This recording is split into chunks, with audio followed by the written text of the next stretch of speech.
welcome back to Cartoon Universe. Today we are joined by some of the cast of The Owl House, myself, Hailey, and of course Sarah-Nicole Robles as Luz Noceda. We have Zeno Robinson as Hunter / the Golden Guard. We have Avi Roque as Rain Whispers, and Mela Lee as Kikimora. For those who were expecting Sissy Jones, she was signed up. She couldn't quite make it. Send her some love on Twitter if you're following her there. And let's give everyone a chance to introduce themselves. But real quick, the actors are going to be signing autograph prints all weekend long. You can use the Streamily link in the description down below. They come signed. Like I said, I got my copy right here from the last stream where everyone signed. It was great. So go get your own. And let's have everyone introduce themselves, starting with Sarah-Nicole Robles. Hi, thank you so much. It's very fun to be back here with you guys. My name is Sarah-Nicole Robles, and I play Luz Noceda on The Owl House.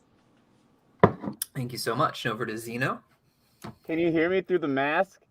Kind of. Okay. I'm Zeno Robinson. I play Hunter the Golden Guard in The Owl House. And over to Avi Roque.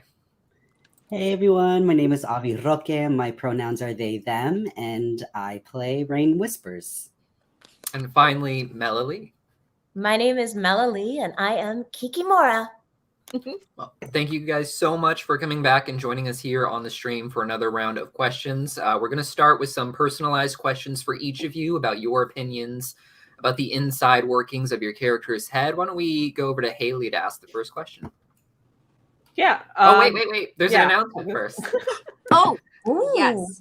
Okay. Sarah. So we will be raffling off some hand-drawn, one-of-a-kind art by Dana for each of our characters, including Sissy, Lilith. So, keep watching for more deets. I think Avi and Zeno, you have yours to show off now if you want to sneak preview those. Here. I'll go first because I have it right here. Yeah. Ugh. There you go. And my camera focuses. So yes, if you're interested in getting your hands on one of those, buy something from our shops, and you'll be entered into our raffles. Thank you so much. So that's original artwork from Dana Terrace, everybody. And if you just buy at least one print, you're automatically entered to win that. So you don't want to miss out on that. And Sarah, how many of those prints are there for each character? One of each. Thank you, Mela. Thank you. One of each. So Exclusive. I'm very sad I don't get to keep mine. I opened it. Just buy something from your shop. And then enter yourself in the raffle. So I'm sitting here like, does that mean I'm entered too? Is that a conflict of interest? Coincidentally, we all got our own. Sorry. Wow, I wonder how that happens. Like This man just gets like cut in a quarter. 25% of them are left. They're like, this rule was made by Kikimora. All right, and let's move over to Hailey to ask the first question. Yeah, so we're gonna ask some different questions than last time because we went over a bunch before, but yeah, we picked some new ones. So let's start off. What is your guys' favorite cartoon? And you can see we'll be showing banners at the bottom if you forget what I say, but I ask. Yeah, so let's start off with Sarah. Oh man, let's start off with anyone else. Probably, okay, not of all time. Like, first things that come to mind are like Steven Universe, Courage the Cowardly Dog, Sailor Moon, in no aggressive order, because I guess it's just like time in your life. Dragon Ball Z. I didn't say any Disney cartoons. Probably every Disney movie. That's it. Maybe The Owl House. Oh, obviously. Then let's go with Amela. Definitely just Disney and then everything underneath it. And the Owl House. This has been a wonderful experience to have gone into Disney back in pre-pan days when we went in person, and to meet Dana and to be a part of that process was really cool. I think for everybody that's on the show, being in a Disney show, it's kind of one of those things. So my favorite show, I can't say favorite, but I love Craig of the Creek. I love Owl House. And I am a big Fate fan, even though I'm in it. But Hunter x Hunter also, great. And Steven Universe, that's kind of that's a really beautiful show. I think I get to relive it, like a lot of us do, our own childhoods with these really inclusive and celebratory animated series. I think as a younger kid, there wasn't quite as much diversity as there is now. And it's like I get to relive an experience that reflects me in it. I think all of us have maybe expressed that. And it's really a beautiful thing to see that happen and to appreciate it. Definitely. And now over to Avi. Great. I'm gonna go throw back to my childhood. I really enjoyed Winnie the Pooh. Oh, That was a great series, though. Yes, The Many Adventures of Winnie the Pooh. Recess, The Weekenders was another one. I also like the Gummy Bears, which was like a really 90s Oh, Disney cartoon. TV show. Oh, I don't know that. I don't either. And yeah, also Lilo and Stitch is like, I just really relate to Stitch. You know, we are one of the same. So sometimes, so those are some of my favorite cartoons. Awesome. Yeah, I was obsessed with Lilo and Stitch too as a kid. And finally, on to Zeno. Static Shock would have to be the Yes. first thing to my mind. It's my favorite cartoon. Batman Beyond. I'm a big fan of Craig of the Creek. I from an unbiased perspective, I know I'm on it, but like, I feel like that show is a show I would have like loved as a kid, like that I probably would have needed as a kid. So Craig of the Creek for sure. And Symbionic Titan. I think that's it. Favorite cartoons? Yeah, Powerpuff Girls. Absolutely. Yeah, Powerpuff Girls. That is my jam. Every iteration of the Ninja Turtles. They're all good. They're every single one. Yeah. Well, I'm obsessed with Craig of the Creek, so I can't blame you guys for that So one. good. For this next round of questions, I think we're going to ask each of you an individualized question for each of your characters. I'd like to start with Avi. What would Rain's favorite band, musician, or genre of music from our world be? What is your headcanon around that? I'm gonna go with like lo-fi kind of instrumental, but like still like have a modern kind of edge to it. So I'm gonna go with that answer. But also I think anything kind of acoustic, anything kind of sentimental, you know. There is one band that I recently learned from the fans, or a trans musician named Cavetown. So I think Rain would love Cavetown. I think you hit it right on the head with the lo-fi. I feel like that's the Owl House as a whole really fits that vibe, but Rain Whispers, they would be all about that. That's for sure. Let's move over to Mela Lee. Do you prefer playing her Kikimora's more composed side or her more unhinged side? Ooh. Well, in the second half of season 2, we're going to see quite a lot of both. I like the unhinged side.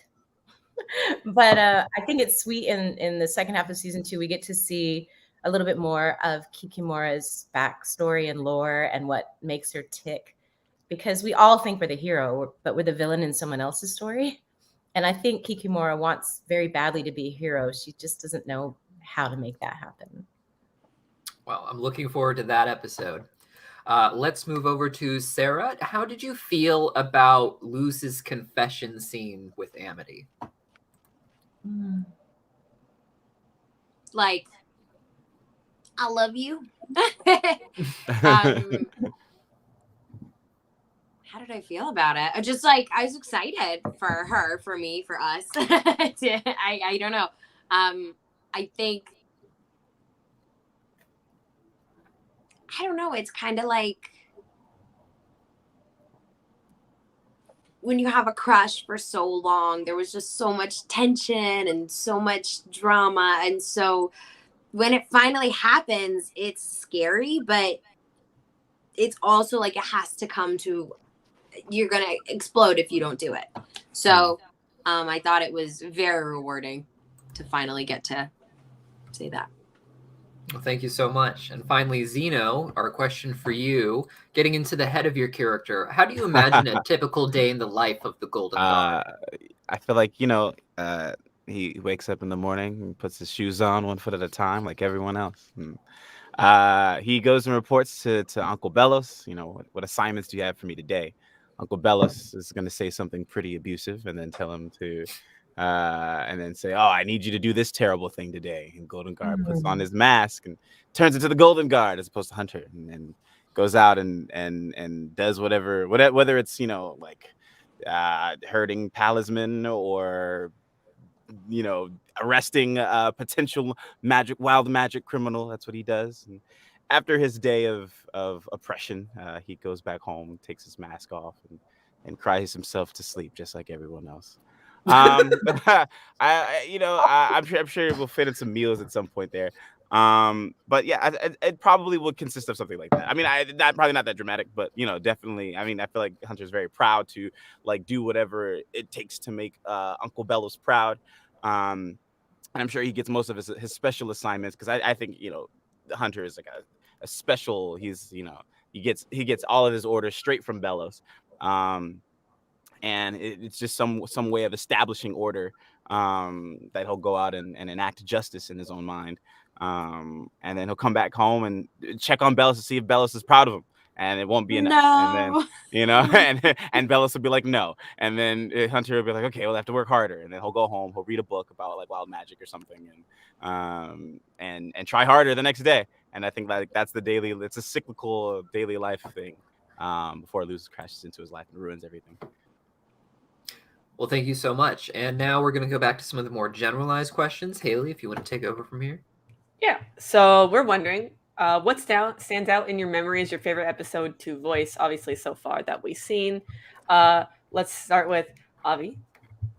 Yes, well, my only one so far. I mean, I had a little scene in Hootie Knock Knock Knockin', but Ida's Requiem, of course. You know, that was a meaningful one of just my, you know, Rain being introduced, and yeah, it being my very first animation series episode just to voice as a character. So yeah. Mm-hmm. And over to Mela. I think I got asked this question on the last stream, and I thought the second half of season 2 was coming out soon, but it's definitely didn't we all? in the second half of season 2, where you get to see Kiki's human side and her nervous side and kind of what makes her tick. But just to let you guys know, when you're in the booth, it's a wonderful show, but to have our director and show creator, everybody's so supportive. And not that the voiceover industry isn't pretty much that all the time, but this particular production crew, you just, every time you step into the studio, they're so encouraging. The creative process is so supported. They're laughing too. And it just makes you feel like, oh my gosh, we get to make this together. And it's been really wonderful to record, even through the pandemic, to feel so connected to the family, even though we're so far apart. Thank you for saying all that. And Zeno? It's Eclipse Lake. That's always this is the answer until the rest of it comes out. It's Eclipse Lake. And it's my favorite episode. I think it just has the most like emotional highs and lows for Hunter. And it's the episode that Hunter's in, I think, with the most stakes. He's got the most to gain, and he's got the most to lose by the end of the episode. And you know, we get to see the mask crack a little bit, and him kind of freak out and want to bury himself alive. So yeah, it's definitely Eclipse Lake. And I saved you for last, Sarah, because you have so many episodes, obviously. So yeah, I talk a lot. I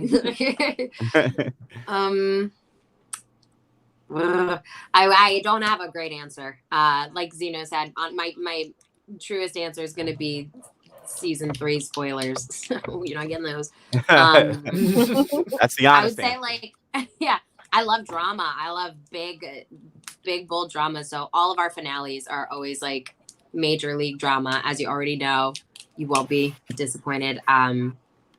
Loves me a showdown. So that's a t-shirt for sure. Loves me a showdown. If I get to scream and do crazy, you know, really weird things in the booth, I'm like pretty stoked. Well, that's a great segue into our next question, because I was going to ask, were there any scenes that took too long to get the voices correct, or that you guys just really struggled with that you remember? Let's start with, does anyone feel like they have an answer? This one's a bit of a... I mean, for coming up, I think, yeah, but I can't really speak on it. Yeah. There It's so fresh.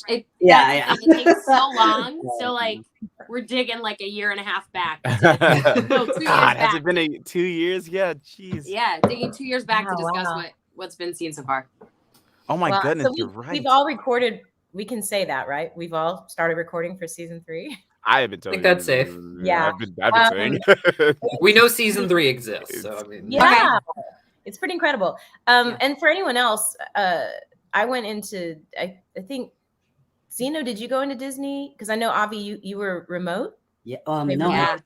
I just went into a studio, but Sometimes I sometimes come in, I sometimes don't. It depends. Well, I think it's not hard, but when you first start a character, even though they love your audition, that first moment, you kind of what we call dial in the voice, and obviously it's a Disney show. I hate to be such a fangirl, but I'll be like, it's a Disney show. Like I was just in there. I was like, this is where they recorded Frozen, and you just kind of, there's history all around you. But Eden Regal's a great director. Dana was there, but just dialing in the voice. And sometimes when it gets, you'll get to a scene that's really meaty, and then they'll go, hey, can we go back and record the first couple of lines now that you've locked it in? Because those first couple of episodes, you kind of know the character, but you're just, it's like a first date. And once you get to season 2, you're like on the couch having some popcorn, Netflix and chill, you can. or Disney Plus and chill. And No, it's like Mela said too, and you don't get like, it's not like a book. You don't get the whole character first. You get it, and we get it in like bite-sized pieces, like you do. So yeah. All right. Well, if no one has any particular example, Zeno. I was just gonna say, like, I remember like first seeing Hunter's design, and I didn't know he had the gap in his tooth, and so I tried to incorporate that, like, after seeing that moving forward, very, very subtly. Like, I didn't want to change the voice too much. But I was like, oh, he has a little gap. I want to give him a little lisp. I want to do something. So it is interesting how, like, as you grow with your character, the things that come up that either shape how you view the character or change, and how that influences the voice. Awesome. Well, over to Hailey then with the next question. Yeah, this one might be a little tough as well, since it's been so long since you recorded, episodes that we have currently seen. But if anyone has any memories of any lines or anything that were just hard to, hold in your laughter, we'd love to hear about it. As Mela pulls up some of her scripts on her phone. Literally, I was like, I gotta. This line reminds me of how depressing Hunter is. I'm like, does he have lines that would incite laughter from me? Yeah, Oh, I don't know. His scene in Eclipse Lake was kind of funny when that he was having funny. his little meltdown. Yeah, the meltdown. I'm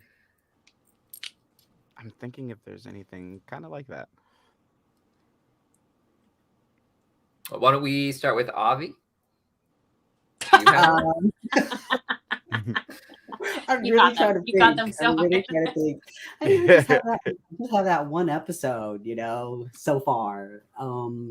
But there's some good ones coming up that I'm excited for. I don't know. I don't really have a moment where I was like, because I'm very professional, So, I'm just kidding. I'm just kidding. We laugh in the session.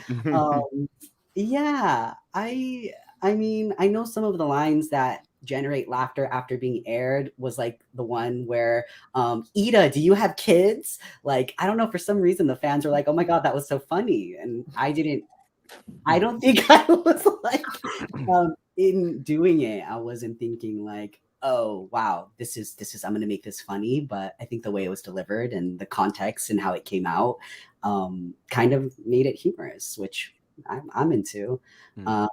Yeah. And then just the beginning of Rain being a little their flustered, like stage fright kind of moments, or Ida, you're embarrassing me in front of my crew, kind of those little moments where we see like Rain going really like, hard, but then, still having those insecurities and that shyness, which is endearing. But yeah, those moments can be funny sometimes, but nothing where I felt that I can share yet that I'm like, oh my God, that's funny. Fair enough. Well, Sarah-Nicole, you have the most episodes in Scream Time so far, so perhaps you might have a funny moment to share. The vaguest answers. Remember that one time when I said that one thing? I And it was in that one season? Right. I laugh a lot. We laugh a lot in there. Dana's jokes are like, I could always hear when I read them, like I could hear her saying them. So a lot of times I'm laughing before I say it because I know how funny it is. Like I know how it's supposed to sound. But I remember like just cringing and like laughing less at my lines, but like at Luce and the knocking on Hootie's door, because she was just like, her stakes were probably some of the most high she's ever had. And like everything was so out of her control. And cause like, Hootie's everywhere and everything. So it's just, I laughed a lot at that. Creepy Luce always makes me laugh. Luce, when she presses her face up against things, makes me laugh.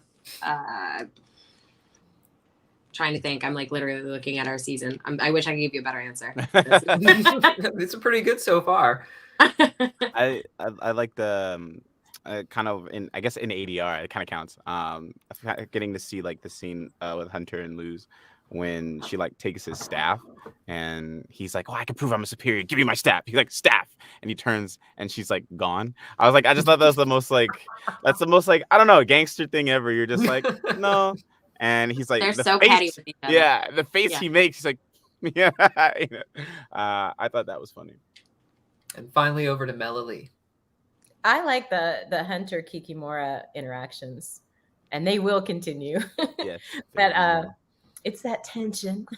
I'm like, in some other universe, she'd be like, hey, Hunter. Right. But have parental issues.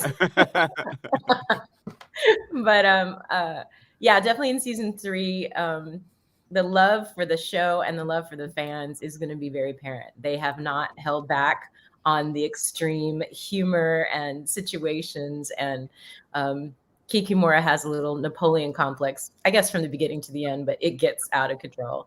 And we were laughing a lot during that. We had to kind of turn down the gain, which is what we have to turn down, like when you're screaming, because she's like trying to be heard. So. Sounds like the season of Kikimora. I'm excited for this. This is yes. I can't wait. Kikimora. So this next question is a lot of fun. If you could include your own line in the series for your character, it could be anything. You can be completely out of context. What would you want your character to say? Why don't we start with Sarah? Oh man, I knew you were going to say it. You're like the teacher in class. You see it, like, struggling. And you're like, literally. She's like, what do I say? I don't know. I'm a horrible. We can circle back to you if you want. I didn't mean to call you out. Man, I knew it. Maybe I put the energy out there. Yeah, give me like 20 seconds. Cool. Choose anyone. Why don't we start with Avi? Any kind of words of encouragement, I think, of celebrating like you being you, like be you, be awesome, much love. Something like that. Love it. What about Zeno Robinson?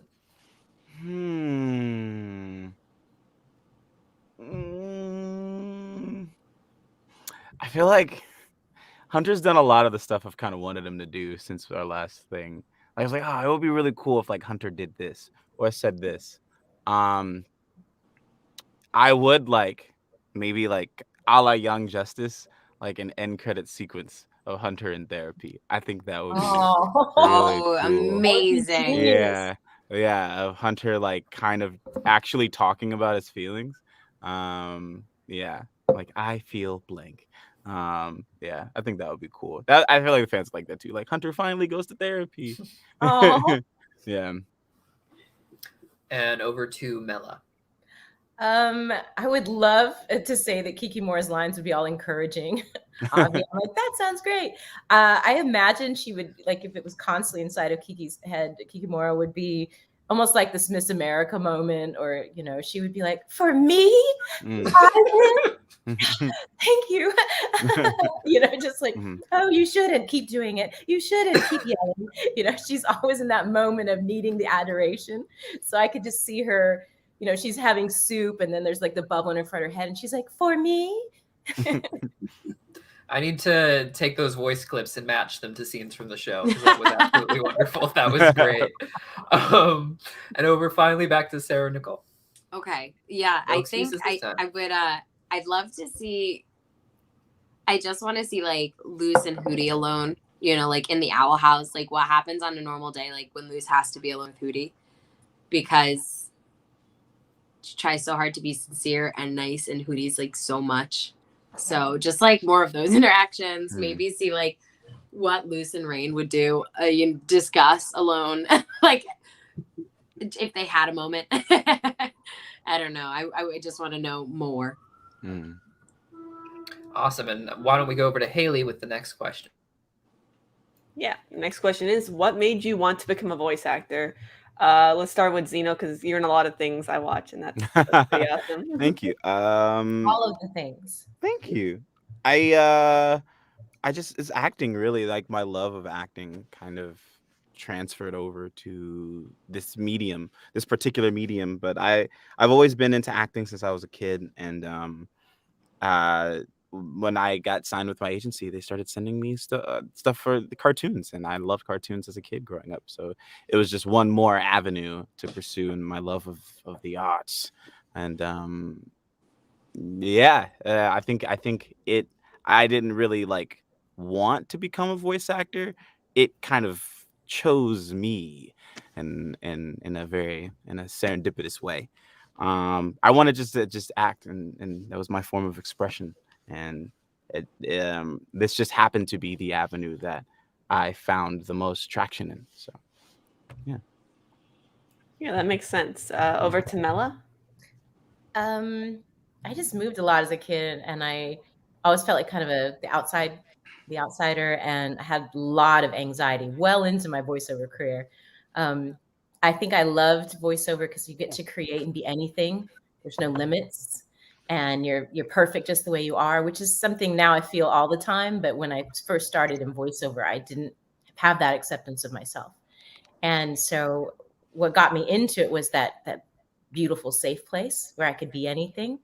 What's kept me in it is the other voice actors and the creative process. I think some people have this idea that Hollywood is like this cutthroat place. And quite honestly, maybe it is, because I'm just mostly in voiceover, but the voice acting community and the gaming community, animation, like everyone is so, it's everyone you sat at the table in the corner of the lunchroom. And it's the whole world that we live in. So it's this wonderful world of acceptance and encouragement. And it's like the best high school lunchroom ever, because we all love each other and we get to talk to each other. And I think the proof of that is going through a pandemic and being separate. And yet there's this wonderful connection across our industry of support. And so why become a voice actor for the creative process, but why stay a voice actor? Because it feeds my soul. Like I used to really struggle with depression. It's a long answer, sorry you guys. But I think a lot of actors do, anxiety and depression. And who I am as a person is greatly informed by the shows and the cast members that I've become friends with. Oh, that was really awesome response once again. Thank you.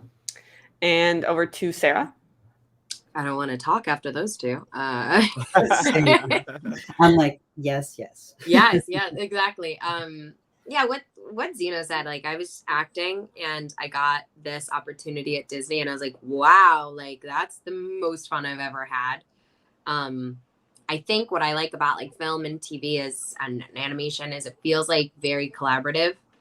Sometimes it can feel like everyone like goes and does their one job, but with voiceover, it feels like if I'm not saying a line, right, if I'm not like getting it, sometimes they'll be like, well, maybe that is written weird, you know, or maybe I'll be like, oh, what if we added this moment? You know, like it just feels like we're all kind of thinking and helping create this amazing character, which is too awesome to be born from any one person's mind. So I think kind of touching on what Mela said, like once you get a taste of that and you get to hang out with like all these awesome people, you can't get enough. You know, like you're just like, yeah, I would love to do that again. With any chance I can do to do that again, I'll do it. Awesome. And finally over to Avi. Yeah, again, similar trajectory to everyone. Whoa, sorry. That I feel like acting was something I was really pursuing and doing a lot of theater. And I think also as I was still trying to find myself and make decisions and choices to become my whole authentic self, I feel like voice acting kind of found me too. I think in the push of more diversity and more representation, more characters are being written that are trans or non-binary, queer. And so it was kind of like a good time for me to be who I am, I guess. And yeah, I feel like this opportunity also similarly came to me in a time when, yeah, my voice had changed. I felt just so much better about myself, and it was just, I was the right person for the role. And I think having that taste as well has been just like, I definitely want more and I want to see how I can make this grow. And I actually feel like it reignited my passion for acting. I felt like I was losing my steam a little bit with doing the other stuff. And this, I feel like I finally do have, like, there's a place for me. Like for once, I feel like there's a deeper meaning of belonging. And yeah, so I'm grateful to now have my foot in the door. Avi, there is no version of this planet that I would ever want to be on that doesn't have you creating and being.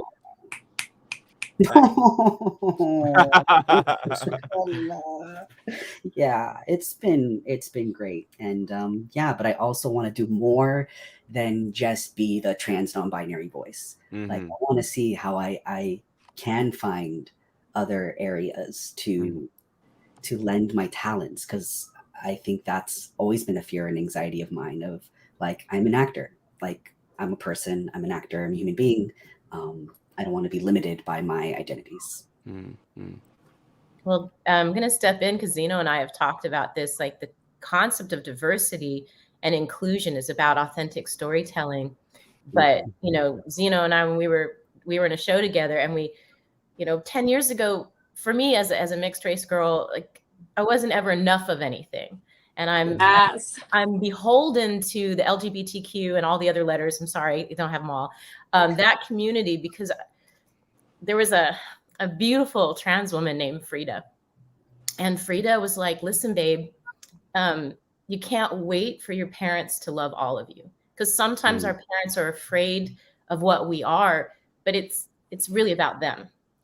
And so it was this wonderful thing about you have to learn how to love yourself and celebrate yourself. And then the rest of the world will come along, including your family. And, you know, so here it is 10 years later, and there's all of these roles, but Zeno and I didn't get in to be like any more than Avi wants to be the non-binary character. Zeno and I don't want to be like the token, you know, chocolate bar. I don't know how to put that. That's probably a meme, and I'm sorry, but like there was this moment they'd be like, well, here's some flavor, but we're human beings. And what I love is that as we go into this diversity discovery, that what it really is doing is enriching the stories that we tell, and that we are more than an orientation or a hair color or a skin color. We're human beings, and at a core, depression, anxiety, mental health, imposter syndrome, heartbreaks. These are all human experiences that we all have. And I think that's what the equality conversation is really about, is that if we recognize that we're human beings, there's so much more we have in common and we can learn from each other than not. I think it's a thing about like acting for me, and I'm sure for many of you here, pretty much probably everybody. It's like it's always most honest when it's a reflection of the human condition, because it's usually really what it is. And perhaps like without kind of the kind of pushes for diversity, or the one person who's like, let's give this person a shot, or let's send this thing to this person. I feel like there's a version of the world that existed where Hunter's audition would never have come my way for one reason or another. And I think like that would mean that there's a part of me, because like we said in the last stream, how much I actually kind of relate to Hunter. And acting is expression, so there are a lot of things that I can express through what Hunter goes through that perhaps I may not have had the opportunity to, had conditions in our industry been different. Like there is a version out there where I wasn't able to audition, and I wasn't able to kind of experience emotionally what I have been able to experience thus far with this character, because of one thing or another. So I think like we're at the end of the day, we're all just like artists reflecting the human experience through these characters. And it's an honor that I'm able to do that, in some instances, without it being attached to what I look like, where I come from. Yeah. So. Wow, this one's getting I know. I'm like live stream. It's true. You get to be a part of the community as an artist, and I'm sure Avi and everybody on the call. I'm so emotional. I have no words. There was a world that we didn't quite belong in, and right now we do. And this is just the beginning, and it's such a wonderful thing, because I just want to. I'm sorry, you guys. It's okay. It's hard. It's hard. I'm like, sorry. Yeah. It's in college that said, you're a good actress, and they got fired later. But they said you'll play the servant. You're not supposed to be the lead. And I believed them, and I went away from what I loved, because they made it very clear to me that there was no place for me. So the things that we're doing right now didn't exist 10 or 20 years ago. Yeah. So if there's anyone, watching right now that has been told or believes that there's not a place for you, there is. Your story is so important, and the authenticity and the kindness and your struggle and who you are matters, not just in acting, but in the world. When you celebrate yourself, you give people permission to do the same. And my people ask like about regrets, and I'm like, I've had a really great life. My one big regret is that I listened to that professor, and I let them define me as less than, and walked away from what I love. And I hope that everyone with an earshot doesn't do that. You are exquisitely, beautifully, wonderfully made. And someone out there needs to have you celebrate yourself, because they're one step away from giving up. And I want you, what Mela's saying, there's 100 people who are going to tell you can't do what we're doing, and that and all those people suddenly have nice things to say after you rub it. Oh my gosh, I'm so sorry. Avi, I thought of you at this convention I did because somebody watches the Owl House, and of course, Owl House is a big representation for LGBTQ community. And somebody said that they were trans non-binary, and they expressed to me that they had given up on voice acting because they didn't think that their voice was a fit for voice acting. And I said, how unfair to yourself. And I like, somebody out there needs to see you win. Somebody out there will. And I was like, if you look at our cast, we have Avi now, we have and they said that was really inspiring to them, and seeing people like us, all of us, is really inspiring to them, because they can see themselves in not just these characters, but in us as their avatars in a way. And I said, somebody's gonna need to see somebody out there is inspired as a Black actor because I exist, and somebody out there is inspired as a trans actor or non-binary actor because you exist, or a Latin actor because you exist. And I said, somebody out there is I said, follow your dreams, because somebody needs you. You need to do it for you, but also somebody is gonna see you and need to see themselves in you. And you're the only person who can do it. I can't do that for you. you're the only person who can do that. And it's what you love, like, you know, don't so it was a very deep conversation I had with this person, and I was like, this is what you love, don't rob yourself of that. You'll thank yourself, and then you'll thank yourself more when somebody needs you to hear your story, to hear that you gave up just like they might have, and that you kept going, and you did what was important to you or what you love, and that'll inspire everybody else. So yeah, you're necessary wherever you are. Absolutely. And just like I have a little thing of giving up too, where like pre-transition, before I was like, I'm me, I love me, which is still a process sometimes, you know, give or take. But I did try to pursue voiceovers, and like I invested a lot of time and money into it, where I was like, I took a class, I paid all this money for a reel, and like nothing came out of it. And so I literally was like, guess I don't have what it takes. Okay. And literally like gave up. I was just like, all right, I guess I just can't do it. That's not for me. I did the same thing. The same thing. And then, like I said, though, then as I like transitioned, and I mean, whatever, came into myself, started figuring out, you know, things for myself, making decisions for myself. That's when I felt it was like a full circle moment. So it was that little thing that then came back around, where it like, I do a lot of audiobooks. I think I've mentioned this before, y'all know, but like, and they're great. Yeah. Yeah. They're great. I listen. I'm an audiobook lover, a subscriber, non-biased lover. Yeah.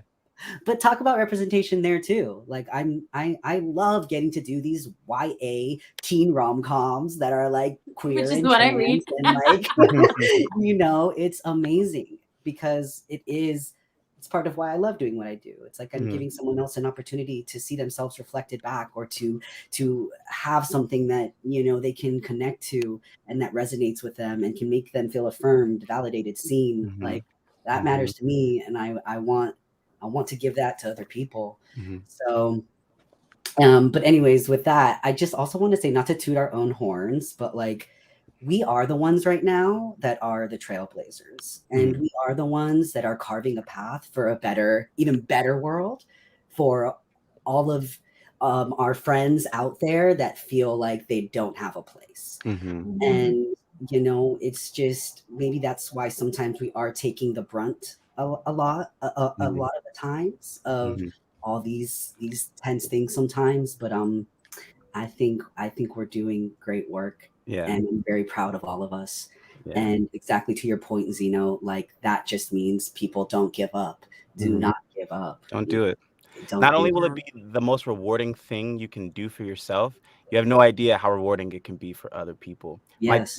My theory was, I had a theory that I was like, I feel like me and Mela talked about this, and we won't belabor this. I promise I won't belabor this topic any longer than it needs to. But like me and Mela, you know, we had talked and about being Black in the industry, especially when it comes to the anime industry. And I've talked about this ad nauseum and other things. But like, I was like, like I thought that there was, every casting director was like, oh, but there's not enough. There's not enough Black people there's not enough blank to do that. And I was like, maybe they just don't know, because you're not casting them. Maybe they don't see themselves in somebody else, and they don't know that's a thing that they can even do.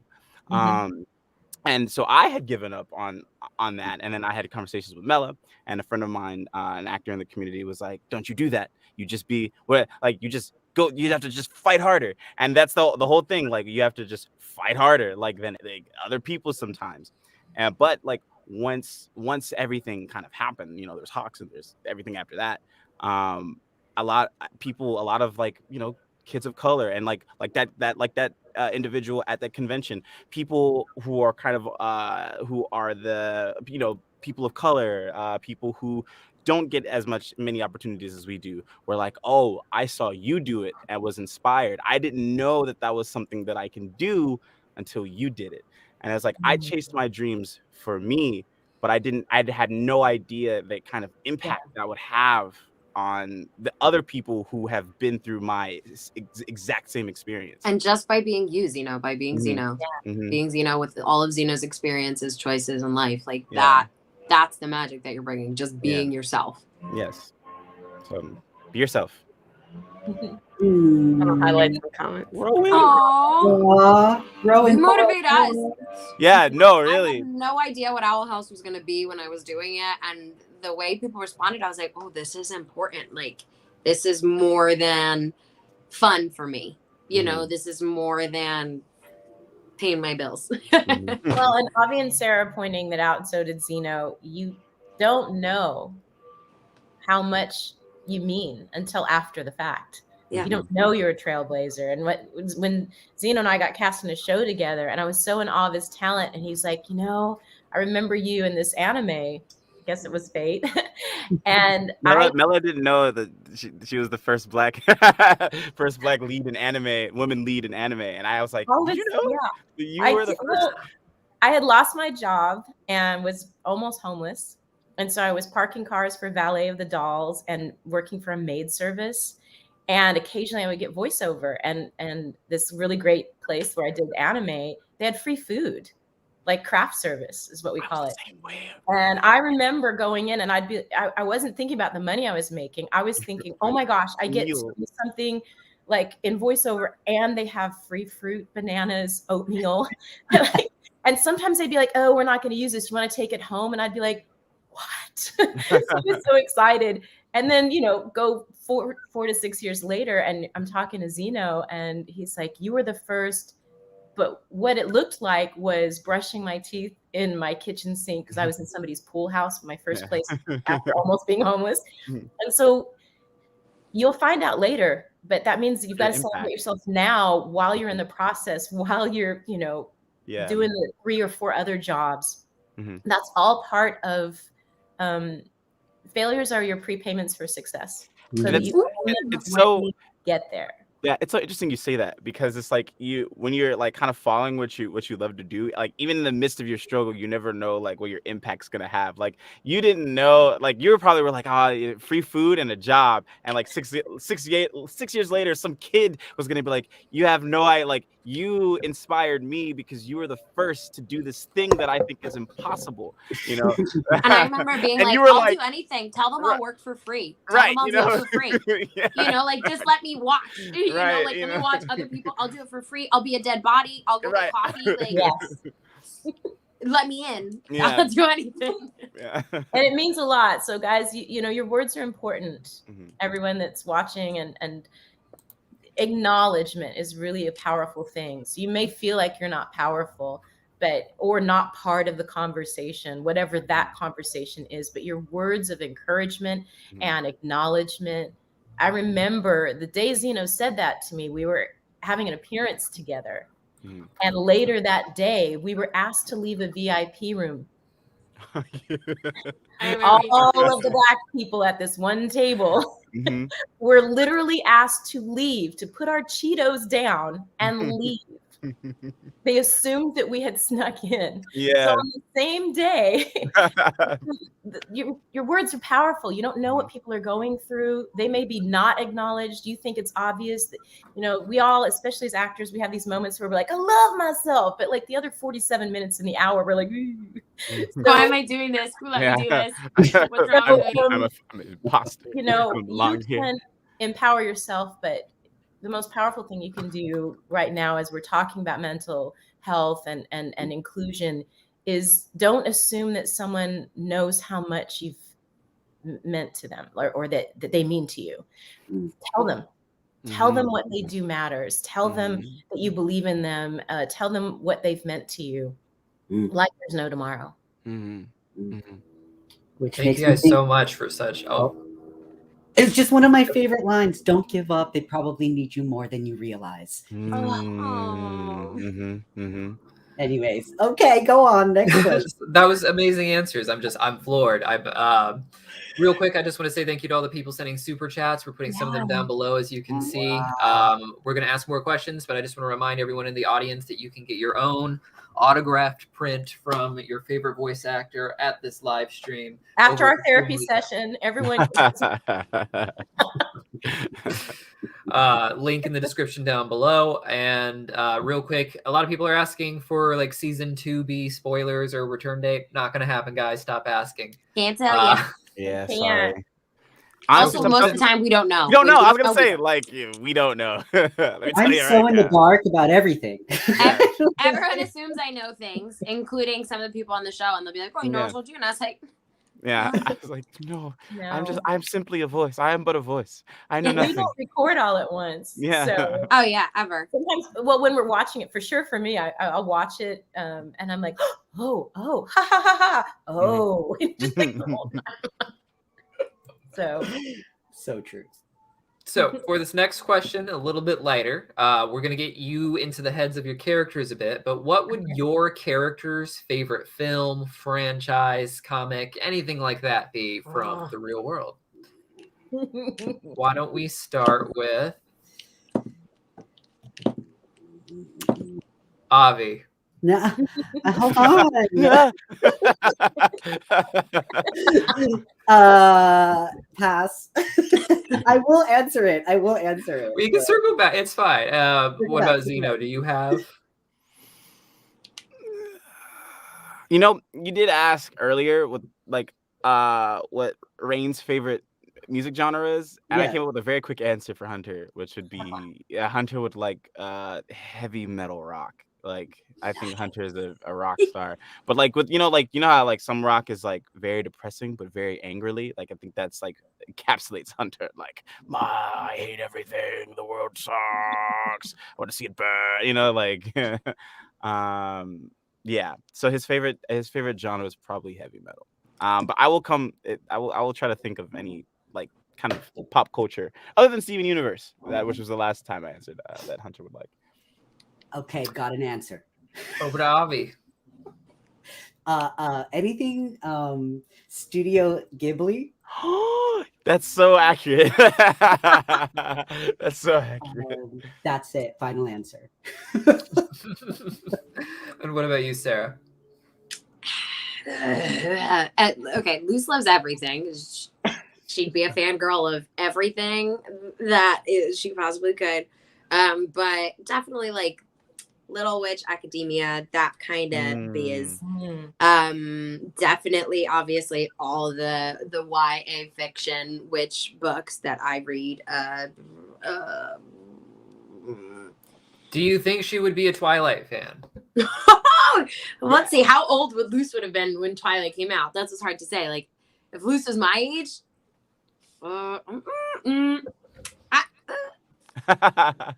I feel like Luce has better taste than I do. So maybe not. Maybe not. The real question is I if don't know she's if she Team buys Edward or sparkles. Team Jacob. Oh, ooh, fighting words. Team Jacob. Cool. All right. And Mela, what about? That's always the right answer. I think she would like Viola Davis because of her, you know. The Rock and Henry Cavill would be right up there because she would aspire to be like, you know, enough of something for them. Kayala Settle, who sang "This Is Me" in The Greatest Showman, she is incredible. And like, not shout out to, you know, my Polynesian Pac Islander folks. I don't think it's a secret, but they have really great soul. Like there's a whole vibe and a vibrato that exists in a Polynesian that you can't get anywhere else in the world. So I think she'd definitely be into that type of R&B and soulful music. And I'm going to shout out right now, though, to A.K. Mulford, who has a book called The Five Crowns of Okrith. It's like a series. I am narrating it, but it is an inclusive, like the most diverse Fae novel series I have ever read. It is amazing, non-binary character, and just every shade of the rainbow, fairies, elves, humans. It's called, repeat the name because I'm buying it. Crowns, The Five Crowns of Okrith. Okay. Her name is A.K. Mulford, Mulford. The book comes out on the 8th of February. It is going to be your new. I don't have enough time, Mela. What are you doing? February 8th, The Five Crowns of Okrith. It is going to be a huge book series. I've already narrated 2 of them. I cannot wait for the 3rd that's coming my way in May. It's going to be your new obsession. It is the Fae novel series. It's like Lord of the Rings for the rest of us. It's amazing. I love that. Awesome. Yes. All right, I'm pre-ordering.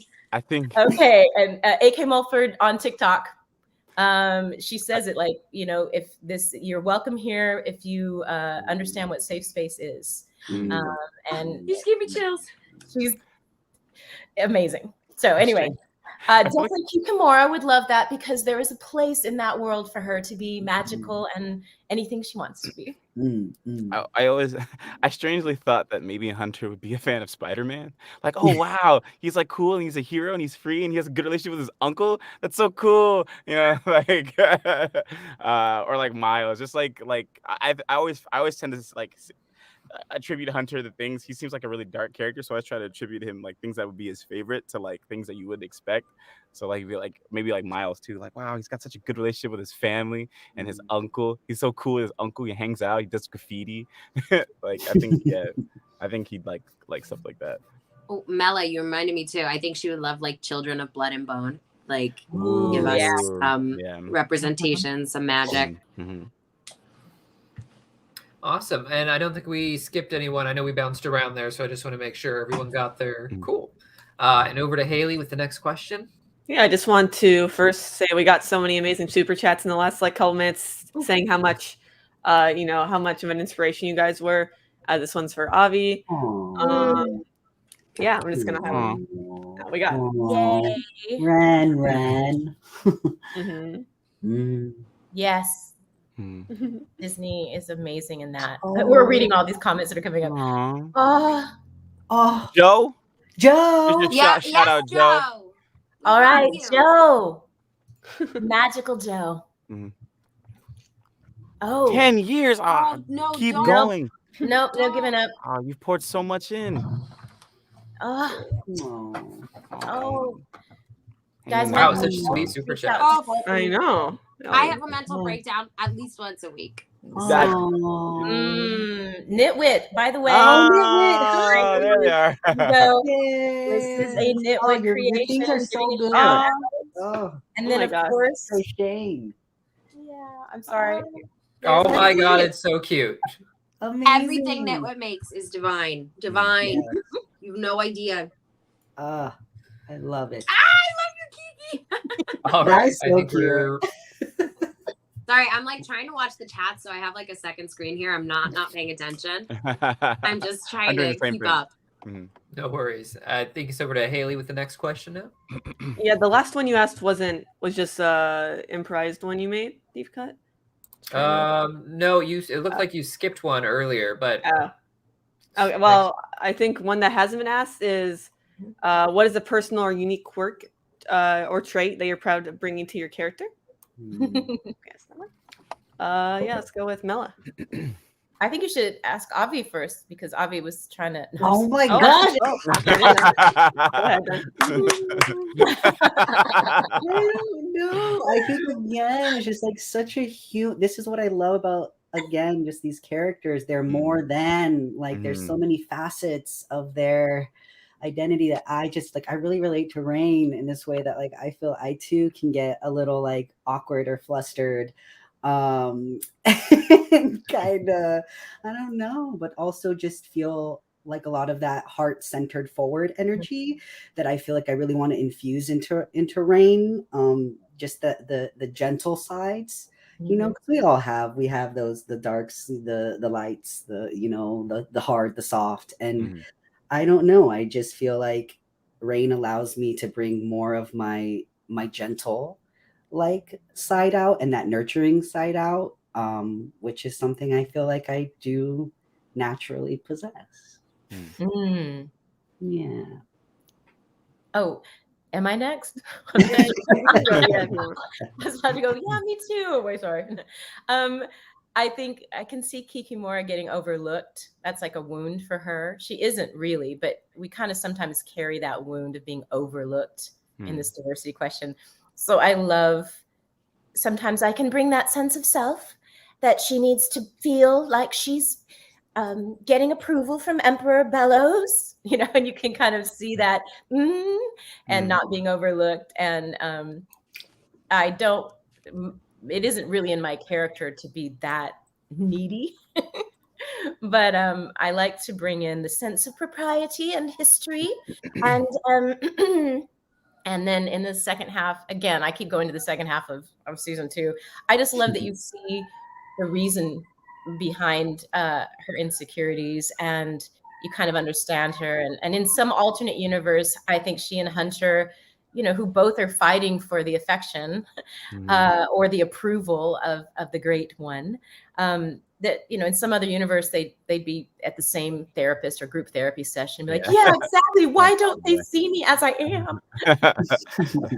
Trauma bonding. In the best way. In the best way. Awesome. I guess that's a good segue go to me. And I forgot the question, so let me just whether what I bring, there it is. That I'm proud of. Hunter for me as a he especially I'm trying not to say too much, but he goes through a lot in his arc and in his journey, dealing with like kind of like the trauma, and like really I think at his core he wants to prove himself, and like at his core he really wants somebody to like be proud of him and someone to acknowledge him, and I think that's something that everybody can relate to, and I think that's and even to the point of I don't want to say mania, but like to the point of desperation, desperate for, and like that. I felt that. I felt that in this journey. I felt that in acting. There was a couple years where I was like, I just need someone to hire me. I just need someone. I need to prove myself that I'm good, that I'm good enough to be chosen, that I'm good enough to do what I love, that I'm good enough. Somebody to acknowledge me, so somebody can say that they're proud of me. And I just feel like there's that brings this kind of dark angst, especially when you're a kid, when you deal with that. And I think like understanding Hunter's specific traumas as it relates to me, I think understanding his ups and downs, because I think also deep down he like really kind of just wants to be a kid and he doesn't get to, and so I feel like I can bridge a lot of those highs and lows. Like he puts the mask on when he needs to be strong, when he needs to be authoritative, and he's able to like bury that. And I feel like I feel like we're all good at that, but I could do that too. So I feel like it's easy to get into Hunter's kind of psyche as it relates to me. And yeah, I feel like that's kind of what I'm proud of being able to do, is like express a lot of feelings that I may have kept in here through Hunter, and kind of work through those things alongside him. So yeah. Thank you. And finally, Sarah. It's number one that she's Boricua. Okay, like that's not where we've been at. Yay. You're welcome. You love it. I was so grateful to like be able to get to represent my own identity. Lucy's Dominican, but we all real close fam. I would say also just that, and Dana definitely gave me permission to do this. I was going to say this earlier with like your voice question, like what was the hardest episode to voice? For me, it was the first one, because I had like done a voice and then I got my call back, and Dana was like, could you just like do less of a voice? Like just obviously Luce is younger than me, but like aside from that, it's really my voice. And just like my regular speaking voice.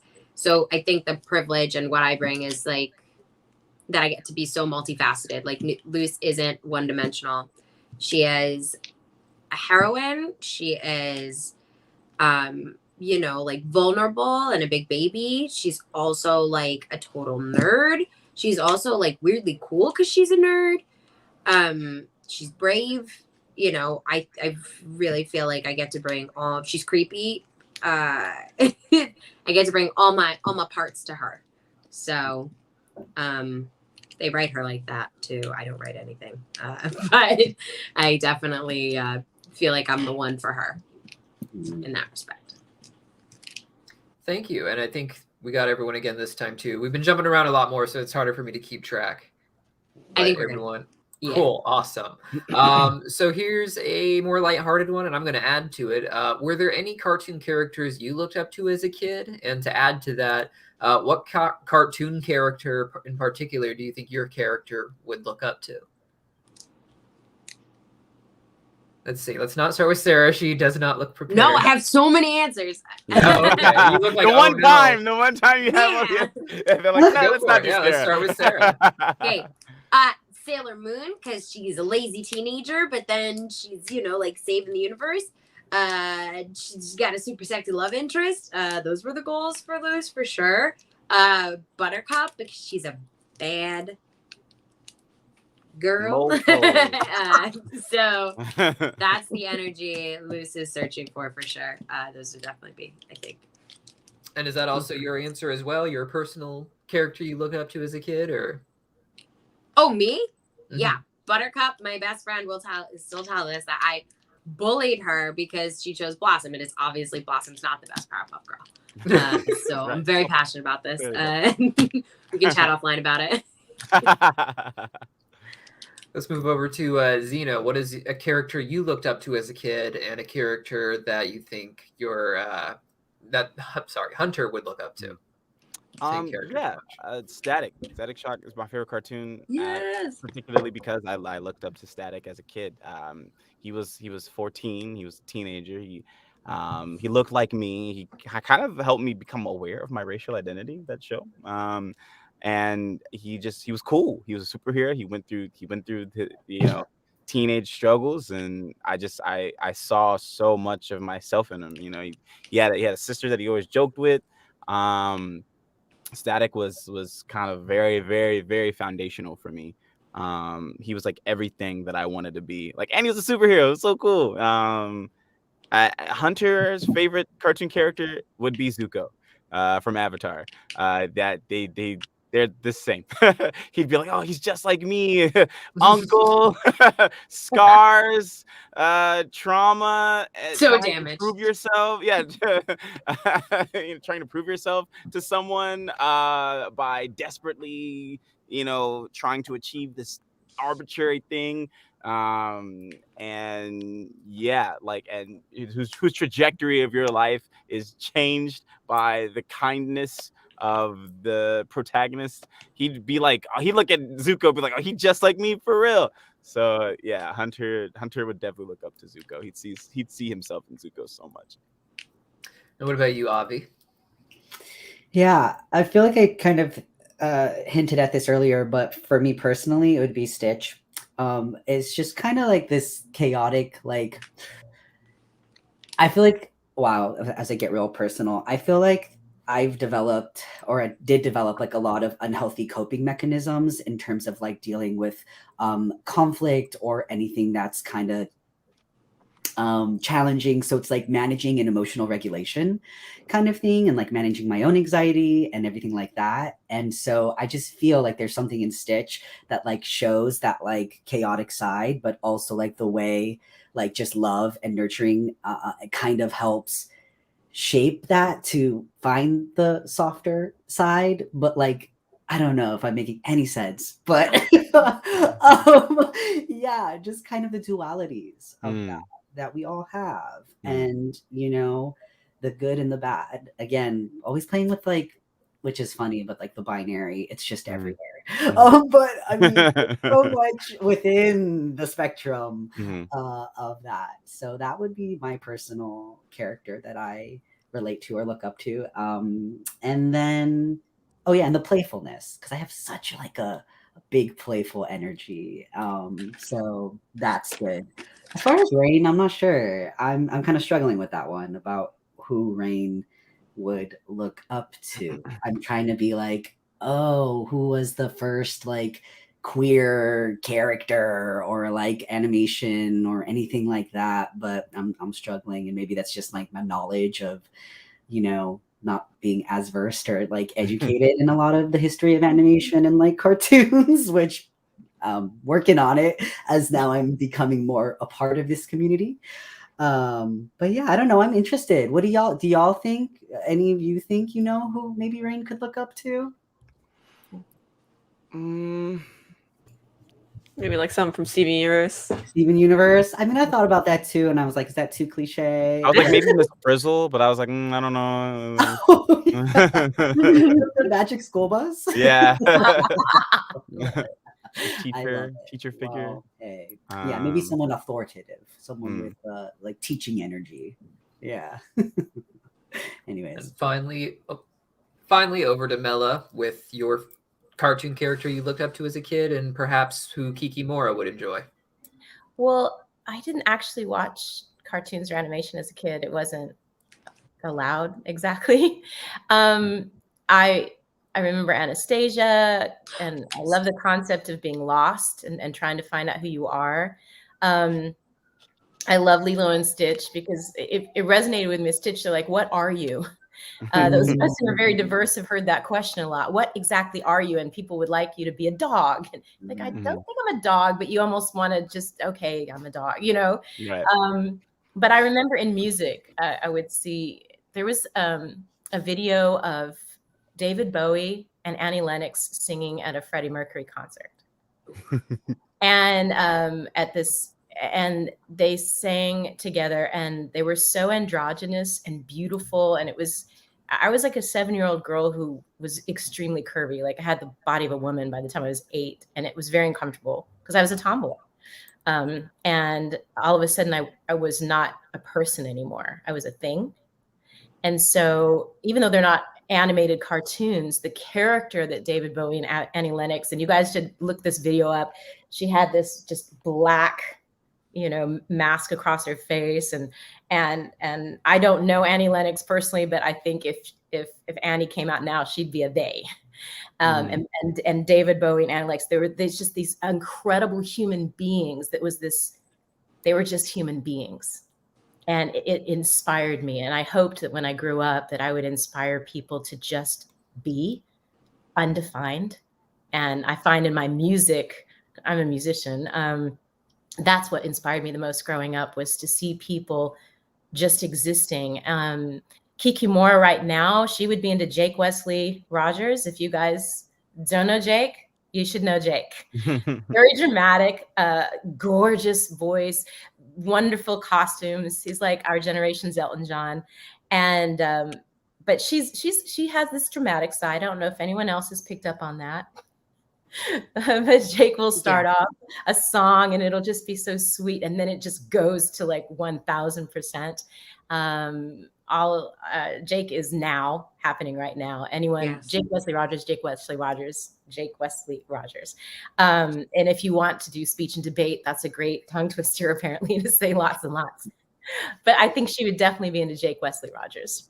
Weddings and funerals, momentary, just it's very celebratory and dramatic and honest and vulnerable and broken at the same time. And I think that's Kikimora. Well, you made me want to watch Anastasia again. But until then, over to Hailey with the next question. What is your dream project / franchise you would want to do a voice in? Anyone have anything that pops into their head immediately? Not that I can start picking.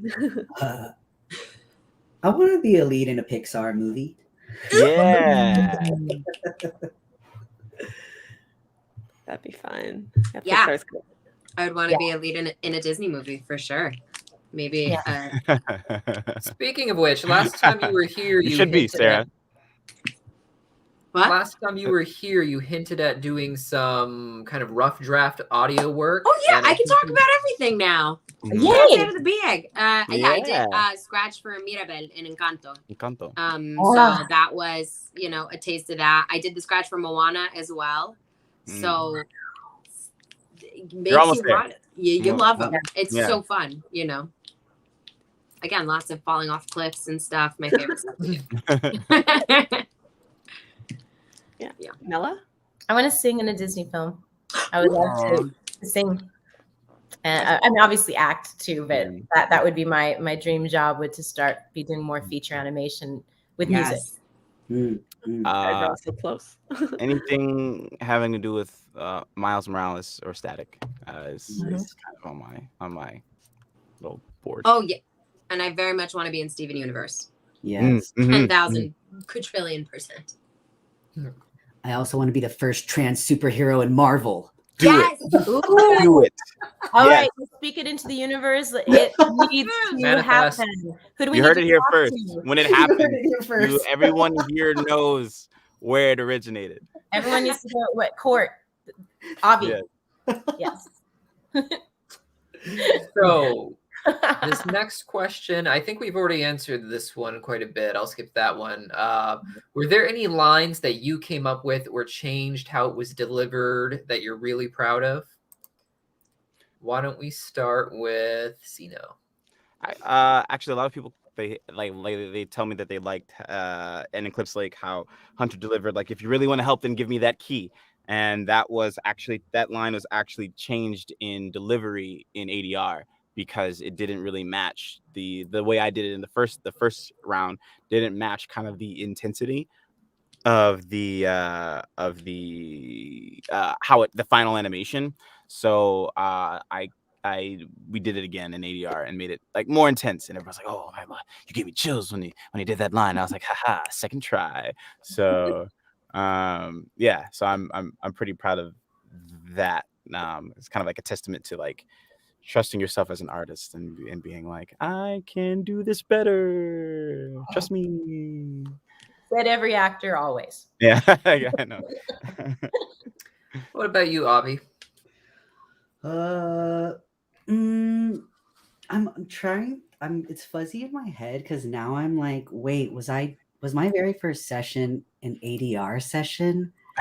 Honestly, I was a little confused sometimes just with like how I auditioned for the role like in June, and then I didn't find out until November that I got it. So I feel like, as if I'm remembering, there was animation first that I think I was trying to match, and sometimes there is the scratch audio, which Sarah Nikki was saying, and like it was just, I think sometimes it's like hearing that and you need to kind of replicate that, so you don't really get to put your like own spin to it, which is why I appreciate when you just have the bare script, the raw script.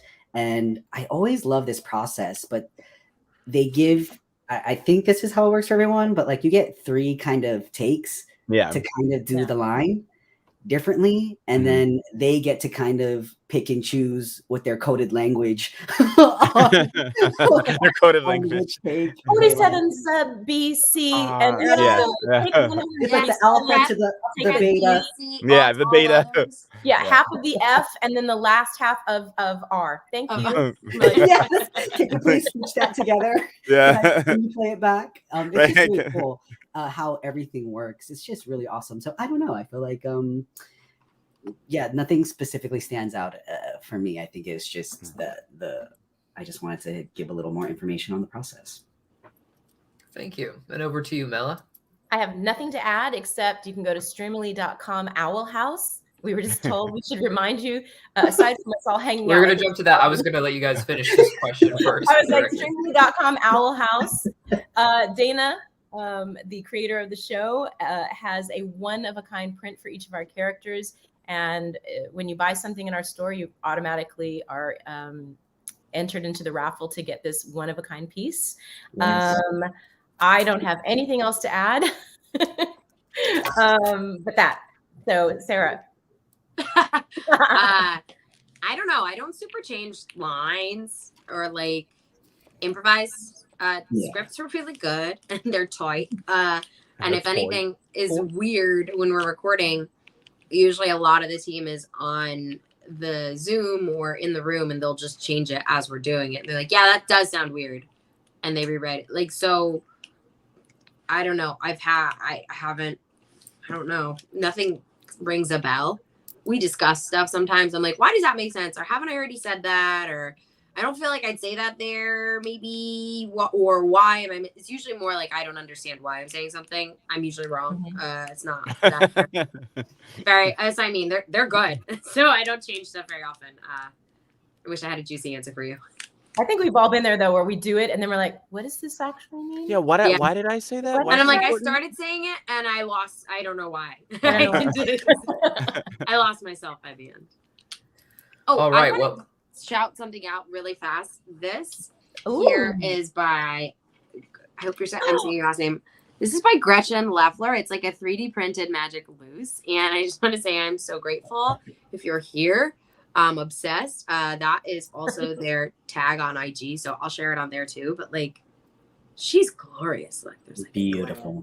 I just had to shout that out. Thank you. Yes. well, we are approaching the end of today's live stream. Before we go, we're going to have everyone just kind of remind the audience about where they can watch you sign your autograph prints, plug any future projects you're in, and any farewell words to the fans. Why don't we start with Mela? I will be here tomorrow with the rest of the cast for a very short time and then signing on Monday and Tuesday night. You can go to my store at streamily.com, Mela Lee, but it's also on the Owl House. Twitter and Instagram is the Mela Lee, like the one and only, the Mela Lee, and TikTok is just Mela Lee. I'd love to see you there. Thank you so much. And over to Avi. Awesome. Oh, just thank you everyone for being here, and thank you both for hosting this again. And what am I supposed to say? Just tell us what time you'll be doing your autograph signing. Yes. Watch I it. was gonna play tomorrow by ear, but I think I would love to pop in and spend some time too with everyone signing a little bit tomorrow. And then I have to decide when I'm gonna do private streams, but I will post that, of course, on Instagram at AM Roque, Twitter at OK_Roque. And then TikTok. I'm new to TikTok, but I got it. I got one. So I've been trying to put. What is it? What is it? What is it? Everybody, let's do it. Avi_Roque. Okay. But yeah, that's where you can find me. And then yeah, like I said, go listen to some audiobooks. You got Mela narrating, you got me narrating. Zeno, do you do any narration? I do. Zeno's narrating. Yeah. Nikki, we got to get you a book. I have an audition. Yeah. Fingers crossed the book is you. But Yeah. audiobooks are Audiobooks so are fun. right? They're really fun. Audible, Mhm. Legal What dream. FM. Go download those books. Anyways, but yeah, that's YA it. books are incredibly fun. And over to Zeno Robinson. Streamily.com/Zeno Robinson. That's where you can find all of my wonderful hunter prints and everything. I'm gonna be live signing with everyone here tomorrow at 1 p.m. And I'm gonna find some way to, y'all know how I am. I'll do it. I'll get to all of them eventually.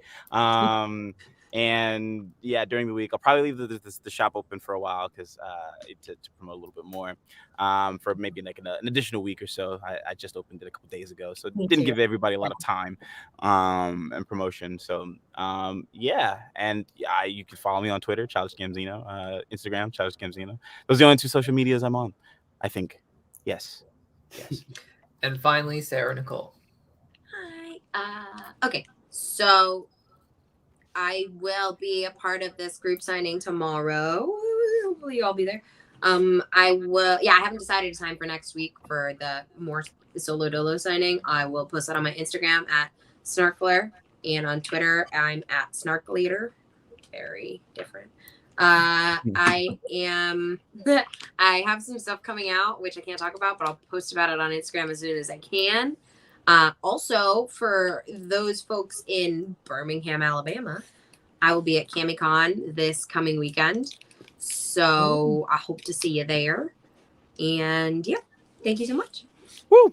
Well, thank you all for joining us for this. It was wonderful to have you guys come back to the channel. For those who don't know, the signing stream they're talking about is tomorrow at 1 p.m. Pacific Standard Time on the Streamily YouTube channel. We'll make sure there is a link to that in the description down below. If you guys want your Owl House signed print from your favorite voice actors, you can get it from the Streamily link also in the description down below, which will also be updated with the times for their personal signing streams as they just discussed. So check out that link. And I think that's a wrap. Thank you guys. Bye. See you next time. Bye. Thank you so much. Mwah.